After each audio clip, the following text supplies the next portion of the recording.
Education Coordinator at the National Museum of Civil War Medicine. Ordinarily, we're in Frederick, Maryland, but not today. Today, we are in Harpers Ferry National Historical Park. I'm joined here by my friend and actually former co-worker, Jeff Bowers. Give a wave, Jeff. Hi. So it's great to be here at Harpers Ferry with Jeff. Right now, we're in John Brown's fort. We're going to get to all that in just a second. We're going to be coming to you throughout the day. This is part of our On Tour series, where we go to various battlefields, Park Service sites, locations of Civil War medicine interest, and we share some sites of medical importance with you all. So we're going to be going throughout the day to various stops within the park, looking at hospital sites and other places of medical import. So there'll be little breaks between videos, so bear with us. The best way to stay up to date with these is if you subscribe to our YouTube channel. That way you get a little notification as soon as we go live. So that way you won't miss a second of the action. And there's going to be a lot of action today, won't there, Jeff? Yes.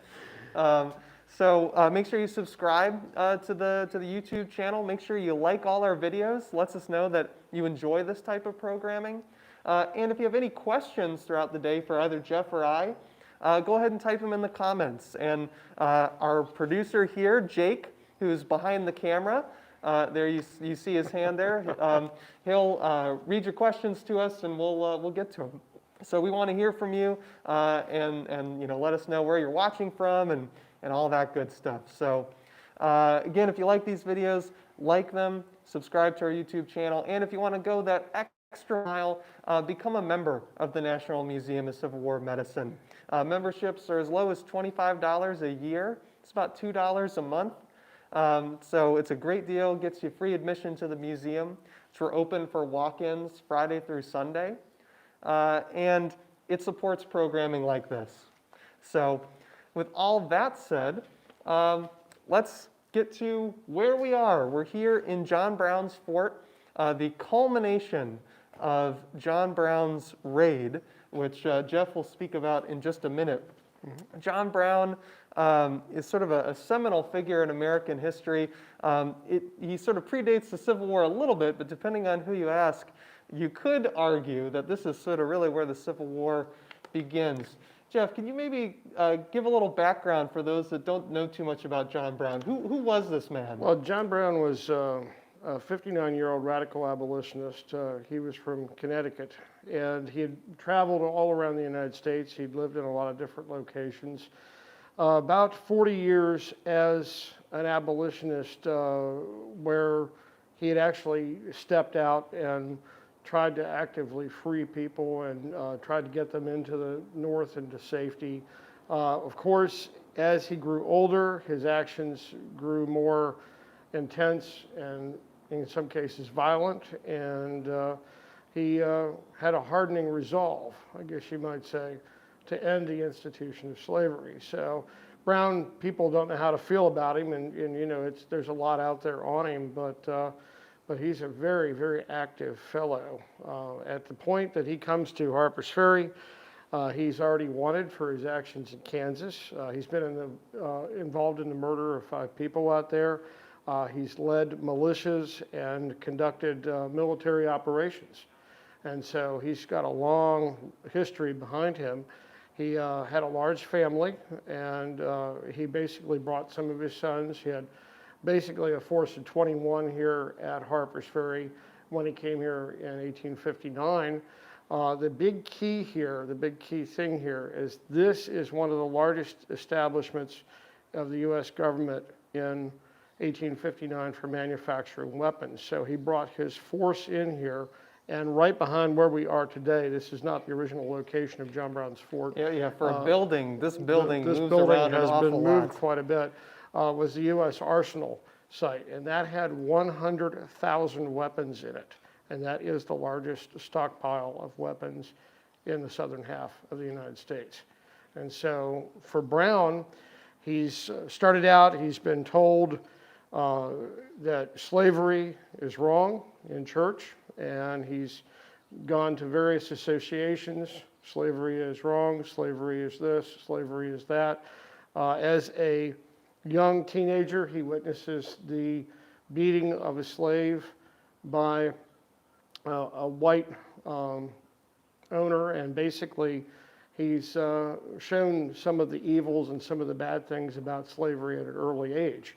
So then, as he grows older, by the time he's about 18, 19, he actually will tell people, I am against the institution of slavery, and he will go on from there and become more and more involved. Now, at that time when enslaved people tried to gain their own freedom, they self-liberated, Brown would help them. But by the time the 1850s come along, he's involved in the fighting in Kansas, and that's a point of no return. And I don't know if you want to talk about that or not, but basically out there, they kill 5 pro-slavers, and they use large Roman-type swords to do it. One man was shot probably after death by Brown, and just to make sure he was dead. And Brown is wanted at that point by state, federal, territorial authorities. And so he has to take on a series of aliases. So when he comes here, you imagine how powerful that is, and there is really no return from this. He takes on the United States government at one of their largest arsenals.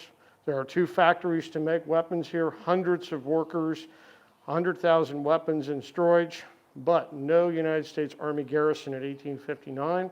And essentially the watchman that he captured on the other side of this building on the night of October 16, 1859, had an old rusty sword that he carried for parade as a weapon. And somewhere he said he had a musket as well, but he wasn't sure where that was. And so John Brown picked a site that was virtually unguarded in Virginia. West Virginia did not exist. And basically, he attacked slavery in one of the cradle states. Virginia actually was exporting enslaved people at that point. And so this is a great way. Exporting further into the deep south. Right, into the deep south. And so he is attacking them right where the slaves, the enslaved people are being generated. So this is a big thing. John Brown in the history books is frequently marginalized, but this is a very serious, serious affair. And so today, people come here, they try to make up their mind about Brown, Brown right, Brown wrong, and just what he actually did and what he stood for. It's a very interesting place, and a good place to start your tour of Civil War sites and history, that's for sure. Yeah, there's a lot of thought-provoking conversations that you can have coming to this site talking about John Brown, a number of which I've been lucky to be a part of and listen on in this very building. We're going to, in just a moment, talk a little bit more about what happened right here on the very bricks upon which Jeff and I are standing. But part of the reason why we wanted to start our story today with John Brown, because we're going to get to plenty of Civil War medicine, is actually in the collection at the National Museum of Civil War Medicine. We have a few artifacts that do kind of relate to John Brown, none of which belong to him, but which belong to his associates. So for one, there was a gentleman that John Brown met in Massachusetts. As Jeff said, John Brown moved around a lot. He lived in, well, I'm not sure. Springfield, Massachusetts, but he lived in, half a dozen states across the north at various points. But he met this gentleman there named Marvin Lincoln. And Brown, like you mentioned, Jeff, fierce abolitionist, was a part of the Underground Railroad there, a way to shuttle escaped African Americans further north, eventually on into Canada. And Marvin Lincoln was part of the Underground Railroad in Massachusetts as well. Marvin Lincoln would go on to invent a prosthetic arm, which gets to be used quite a bit during the Civil War, which comes when there's suddenly going to be a great need for prosthetic limbs. And it eventually becomes a standard issue of sorts that the U.S. Army ends up adopting, I think, until all the way through World War I. So it had some lasting impact, and we have one of those arms, prosthetic limbs, in our collection. Another person that John Brown spent some time with, a surgeon, which has, I think, maybe one of the coolest names of any surgeon I've ever encountered, Dr. Calvin Cutter, a surgeon with the last name of Cutter, if you can believe it. And he ends up going out with John Brown to Kansas to join the fight to determine whether Kansas will enter the Union as a free state or a slave state. And it's thought that Dr. Cutter was probably at the Pottawatomie Creek Massacre, the killing of 5 pro-slavery settlers that Jeff mentioned earlier. Hard to pin down, and especially after Brown becomes wanted, he's not exactly going to own up to it. And he probably didn't provide much medical attention that night either. Dr. Cutter eventually joins the Union Army as a surgeon, and he serves at the Battle of Second Bull Run, among others. But at Second Bull Run, he actually leads soldiers forward on the front lines, very uncommon for a surgeon. And part of the unit gets separated from the rest of the command, and Confederates are about to fire on him, but he's saved, thank you, Jake, by this green, well, not this green sash, this is a reproduction, but a green sash that he was wearing, which would have designated him as a medical officer. And we have this original sash, well, again, not this original sash, we have the original sash in our collection. And he was eventually captured and then turned back over to the Union forces in conjunction with the sometimes followed agreement of returning medical officers as non-combatants. That's not always followed. We've talked about that quite a bit on some of our videos. You know, the kind of international laws of war and things of that are sort of in their infancy during the Civil War. They do grow some, but they're kind of unevenly followed depending who the commanding officer is. So those are just 2 of Brown's associates, so we have some of their items in our collection. I'm going to get to a third, not of his associates, but in order to get there, Jeff, wouldn't you tell us what happens right here in this room where we're standing? Okay, sure. This building, of course, it has been moved several times. So when we're talking about 1859, we're talking about the original location. So if you visit Harpers Ferry, it's across the street from its original location. It's been moved to several different points across the country. All the way to Harpers Chicago. Ferry, all the way to Chicago and around Harpers Ferry. It, unfortunately, today is backwards. Right. The last time they rebuilt it back in 1910, they took a photograph of it and they sent it along with the bricks and the material, and they forgot to tell the fellow putting it back together that the photograph showed the building in reverse because of the photographing process. So ordinarily we would point out this office, which is behind this brick wall over here. It actually should be on the other end of the building, but that being said, it generally resembles the original structure, and the bricks, of course, were salvaged, and some materials were salvaged, so it is as it is. The Victorians like to move things, so we took a little loss of material there at that point. But this structure was at the head of the United States Armory. There were 21 buildings. They were massive. They were 6 football fields in length. Yeah, and this was by far the smallest. By far the smallest one. This is the firehouse. So you had fire engines, axes, leather buckets, helmets, things of that nature. And then a small office was on the side, and that office would have had a watchman. And their primary job, all joking aside, was really not for military security here. It was really for fire and for petty theft and things of that nature. So it was pretty easy pickings. When they came here, Brown's men were armed with breech-loading carbines, belt pistols, a myriad of military supplies, 26,000 rounds of ammunition, and they easily captured the main armory. They sent men down to the arsenal, which was diagonally across the street. It's no longer with us. The first casualty here of the Civil War was the destruction of the U.S. arsenal with remaining weapons inside. And then there was a second armory, and it fell without a shot as well. But all the armory workers that were out on the streets that night were picked up, and then some were visited in their homes, and some prominent citizens were picked up as well. Brown had done some research, and he knew where some of the larger slave owners were basically living. These folks held slaves in bondage to work on the farms and the houses. It was something that obviously was a direct target of Brown. He wanted to free the slaves, and so he had to get to them, but he didn't tell them he was coming in advance that we know of. And so they literally had to go out, capture the owners, and then find the enslaved peoples, and then try to get them to come here as well. So it was a little bit of a process.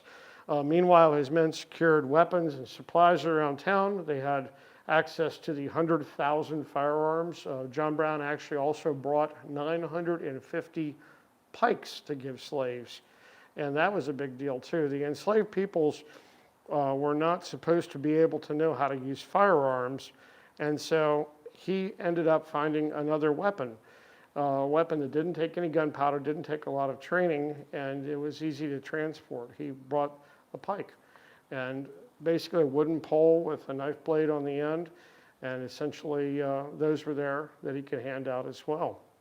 So this building became his headquarters. Long story short, prominent people in the community, armory officials, people that held enslaved people, they were brought here too, and basically Brown just used this to operate out of. One man later recounted that Brown had captured them, and he said he'd come to Harpers Ferry, come to Virginia to free the slaves. And if the townspeople resisted him, he would burn the town and have blood. And of course, Brown captured the Firehouse. And so it's a very real threat. So a lot of things are happening in here. When the raid actually evolves, and the locals do find out that Brown is in here and that Brown has taken over these points. At first, many of them, they didn't have any idea that there was an insurrection or a rebellion going on. They thought it was a bank robbery. Right next to Brown, in the next building over, there was a vault, and it had the payrolls for the armory. And a lot of them knew they were about ready to get paid, and they thought it was all about the money. And then that was the night of the 16th, morning of the 17th of October. When the morning comes up and the sun starts to come up and it's light, and you realize that armed men are on the street corners, and some of them are African American and some of them are white, and they've got carbines, and obviously something is amiss, then you start putting two and two together. And of course, one of the key people here was a local doctor. In the middle of the night, a train had come through town, and it had been stopped by Brown's people. And as they interrogated people on board, some railroad workers went out in the darkness along the tracks to see what was going on, and had stopped in the wrong place. And so out there in the darkness, a railroad worker named Hayward Shepherd moved toward the train. Brown's men saw movement in the darkness, and they yelled, "Halt, halt." Well, these people hadn't been through a civil war yet. It's 1859. They didn't respond to that. And the railroad workers, well, they worked there. They had a right to be there. And they continued, and shots were fired, and Hayward, a free black man, was hit. Mortally wounded. He was taken away. And the doctor, Dr. Starry, that tended him, couldn't save him. The wound was near the heart. And essentially, Dr. Starry came out and became the, shall we say, the messenger to all the locals here that something was amiss in downtown Harpers Ferry. Now, later on, during the fighting around town, which raged up and down the streets here, several people are hit. Several of Brown's men, several locals are hit. There's an unfortunate occurrence. The elderly mayor, Fontaine Beckham, is not armed. He's trying to see who's in the engine house, who's a hostage, what's going on. His town's being shot up. And he is also hit, and he is mortally wounded. So Hayward Shepherd, a free black man, and the mayor of the town are both hit and will eventually pass away. Now, in the fighting here, a fellow named Turner, a West Point graduate, a relation through marriage of the George Washington family, is also hit. A lot of other people, a groceryman named Borley is hit. And so there's a little bit of a fight, you know. It's bigger than the OK Corral, one of the Rangers used to say, but you never hear about it. And The estimates for wounded are anywhere from 15 to 20 on the townspeople side. There was one amputation from the fighting. I don't know if you're familiar with that. But essentially the townspeople broke into supplies of weapons that Brown didn't know about, and they recovered Hall breech-loading rifles, which gave them a higher rate of fire than they might ordinarily have with weapons at the time period. Brown was using breech-loading carbines. They were using breech-loading rifles. Probably one of the first breech-loading firearm battles in history where both sides are armed with breech-loaders. That's a good one for trivia buffs to see if you can figure out if it was or not. And essentially, the fighting around town just raged, and Brown's men started losing their positions. The slaves that were in the area here, the enslaved peoples, they did not rise up. Most of them didn't know what was going on until after it happened. And Brown's men were forced back into this point or were driven off. He had men on Maryland Heights, which is just across the river from Harpers Ferry today, that fired down. The return fire was so great, they were driven off. One man was knocked out of a tree because the fire had severed the limb he was on, I believe. And he suffered more injuries from the fall than he did from the rifle fire. So, you know, it got pretty bad.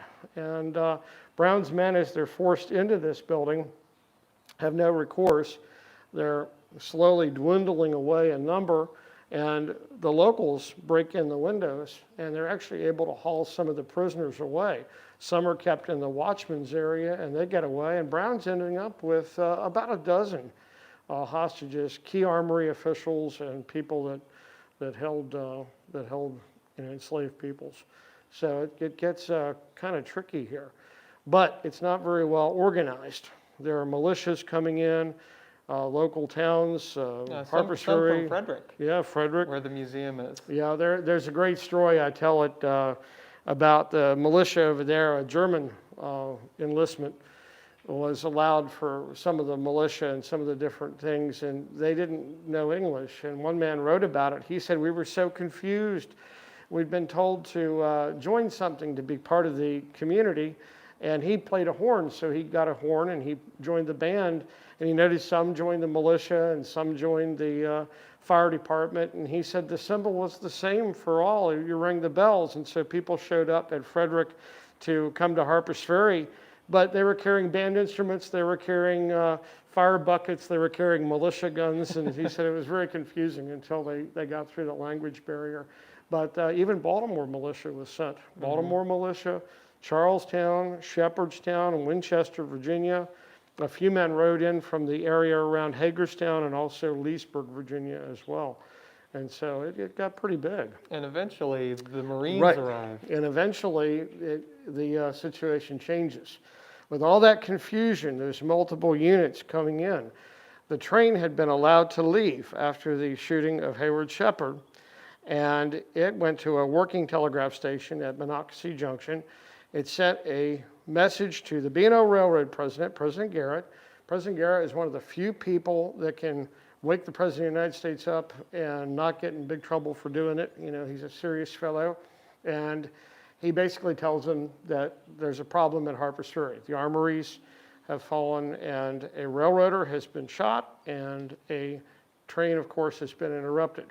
Now, the armories are government business, but you don't interrupt President Garrett's trains and you don't shoot railroaders. He promises military support for transportation with the railroad at that point. So that means the response is rapid. The response from Washington, D.C. is to send 100, we used to say 90, it's actually 100 U.S. Marines and 2 pieces of artillery. And then they basically come here by train. They're led by an Army colonel named Robert E. Lee. You've probably heard a little bit about him before, and a young lieutenant named J.E.B. Stewart. When they get to the crossing at Harpers Ferry, Lee disembarks, and he tells 10 men and 2 pieces of artillery, stay on the other side of the river and not let whatever's happening here spread. And so the 90 come into town at that point, and of course Lee finds chaos. Locals have been hit. John Brown's men have been hit. One man has virtually been lynched that they captured out here at the point, upset over the mayor's death. They take him out and they use him for target practice. They shoot him and he's still alive. They throw him in the river, Dolphin Thompson, and they use him for target practice. This is a very ugly situation here. So when Lee comes in, a lot of people breathe a sigh of relief. He is an experienced Army officer and has a long background. He's in control of U.S. Marines, a little unusual, but he restores order. And of course, his orders cover the restoration of order in Harpers Ferry, which means that anybody that's out here drinking or not under military control, he can quickly sweep them off the streets. And apparently that was an issue. Some of the militiamen were taking a drink and then shooting at John Brown, and then taking a drink and then shooting at John Brown. So it was an unfortunate situation. But Brown was pretty well cut off. He was in this building. They had pushed the fire engines up so they blocked the doors.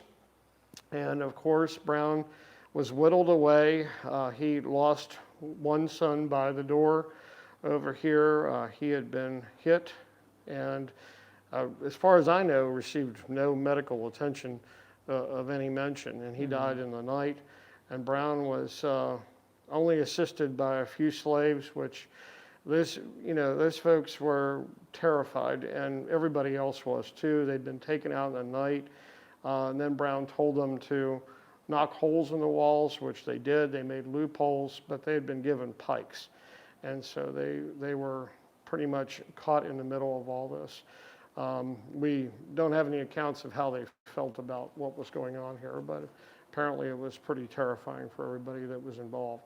Brown's situation was dire.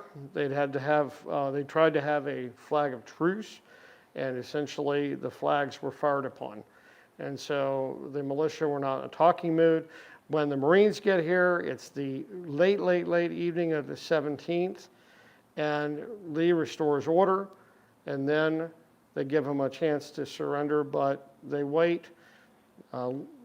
Brown doesn't want to do it. They don't want to parley anymore in the darkness, and they wait until the morning of the 18th. The morning of the 18th, imagine this room. It's got a nice brick, almost a patio type floor today. At that point, it was covered with food and debris. One of Brown's sons had passed away up against the door. The hostages were against the back wall. It was confusion and a very, very serious and sad situation. The outside building is surrounded by U.S. Marines, 90 of them.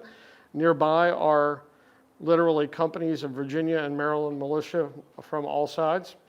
I don't know if you want me to go into the final attack of the engine house. Sure, That's yeah. okay. They eventually okay. storm the place. Yeah, eventually what happens is there's a rap at the door, and it's Jeb Stuart.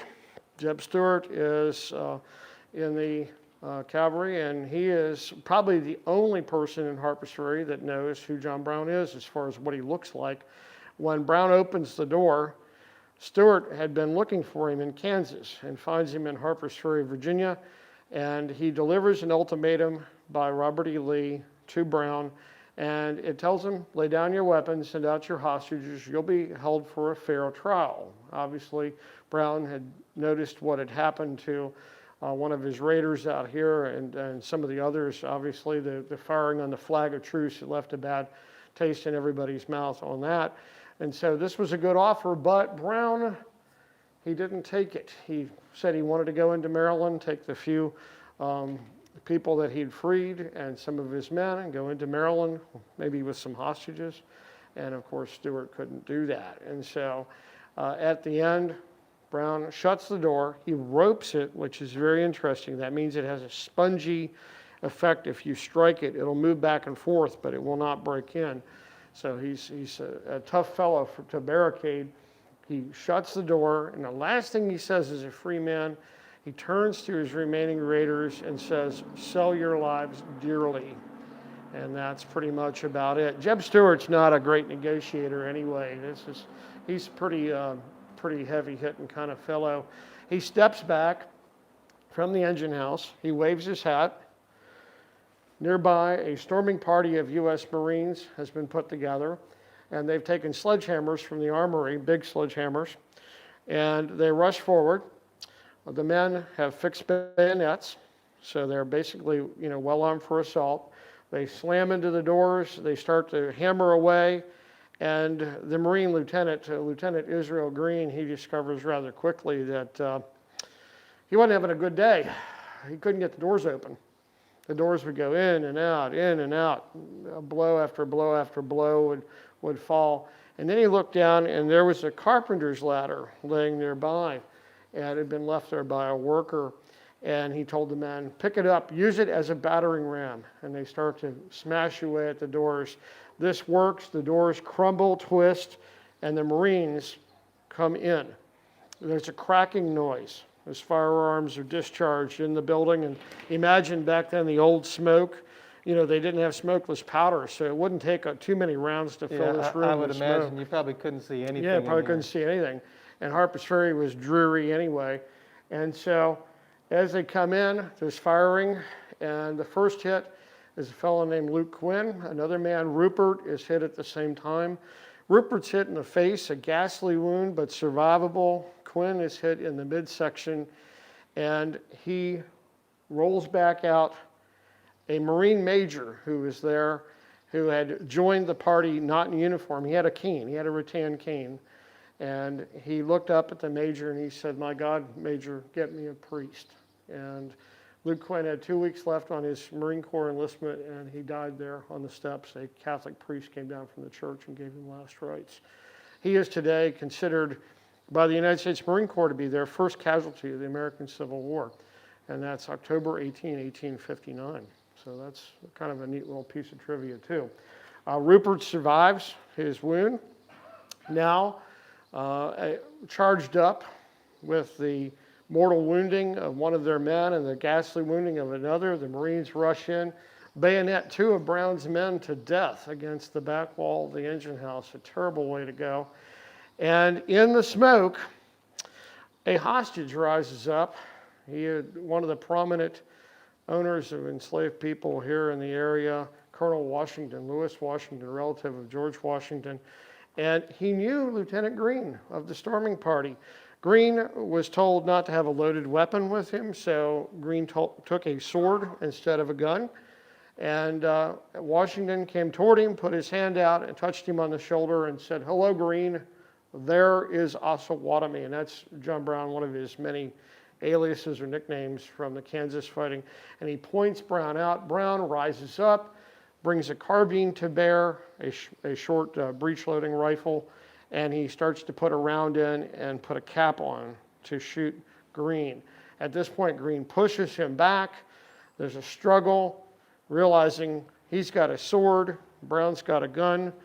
He better act fast, otherwise he's going to get the short end of this one. And so he pulls the sword back, rushes forward, places the tip against Brown's chest, thrusts forward, and at that point, the sword bent in half. And basically, Green realized that he picked up the ceremonial sword when he left Washington, D.C., rather than the combat sword. Little tiny mistake. Right. And he took the sword by the blade and started hitting Brown with the handle. And Brown dropped the carbine, fell to his knees, and Green turned and said, take prisoners, men, take prisoners. And the killing stopped. Marine historians feel that at this point, the Marine Corps had a pressure point bayonet maneuver, which was not in the manual, and it was to force somebody down without sticking through their skin. You could just use the pressure of the bayonet and shove them down to the ground. They feel that his injuries Brown's injuries are commensurate with that. He also had cut marks on his head and around his neck, so there's probably some truth to that. And they took him prisoner. So the raid was a failure as a military action, but now John Brown is on everyone's mind, and they're debating, they're pondering, and Brown survives his injuries and goes off to a trial. And everything he says, does, or writes is published. And now it's an issue. Now you have to talk about it. Now it's front burner instead of back burner. You talk a lot about military wounds. His chief assistant, a man named Aaron Stevens, well, he was captured, and he was found to have half a dozen wounds on him when he was captured. The last one, the Virginia militia records says the bullet bounced off his head. So here's a guy that's a real machine. He's a real powerful dude. They're actually able to save him. For a while they watched, they figured he was going to pass away, and when they realized that this guy was just tough stuff, the doctors started working on him, saved him, and he was later convicted and executed by the state of Virginia. Brown would also be tried and executed by the state of Virginia, and under a very heavy guard, December 2nd, 1859, he is executed in Charlestown. The state of Virginia calls out 3,000 men, specially armed and equipped and deployed because of the John Brown raid, and they also deploy about 59,000 state weapons. The Secretary of War, Floyd of Virginia, redeploys 85,000 weapons from Harpers Ferry, many of which go south, and of course some are moved into the north and then later moved into the south. They figured out what Floyd was doing and got a little persnickety about it. And so these are all contributing actions and events that head us toward the opening of the Civil War. Yeah. And to close us with one final kind of medical tidbit, Jeff mentioned that John Brown stands trial. This becomes incredibly public. But he's also heavily wounded, the blow to the head, the cuts and such. So a doctor has to give him a medical analysis to determine whether he's physically able to stand trial. That doctor's name is Dr. George Mason. And we actually have his medical kit in our collection at the National Museum of Civil War Medicine. So yet one more connection to John Brown. Also worth mentioning from a medical angle, in the aftermath of the raid, some of the raiders' bodies, including one of John Brown's son, Watson Brown, they're dug up by Winchester Medical College students. This is a pretty common phenomenon, digging up dead bodies to bring them to the medical school so they could get some dissection practice. It was pretty taboo to dissect the bodies of the dead. It was thought then, that in the second coming or the afterlife, there would then be no physical body to be raised up to heaven. So it was almost seen as sort of a second death. So there's that. And then two of Brown's raiders who are executed, John Copeland and Shields Green, were African American. And there's an even further kind of morbid curiosity, the convinced that there is a biological racial difference. And Winchester Medical College students dig up those bodies in the aftermath and dissect them. Fast forward during the Civil War, when Union forces are in the area, I believe it's in 1862. I believe so. On the order of Nathaniel Banks, the Winchester Medical College is burned to the ground for kind of committing this second death of sorts onto some of Brown's raiders. So a lot of medical connections to John Brown. So that's why we started here. It's an incredible story. So stay tuned. Jake, are there any questions or comments from the comments? We have one question, and that is how large is this building? How large is this Not building? big. Well, Jake, you can kind of Yeah. zoom out here. I mean, I can walk from one end to the other in about 5 seconds, if that.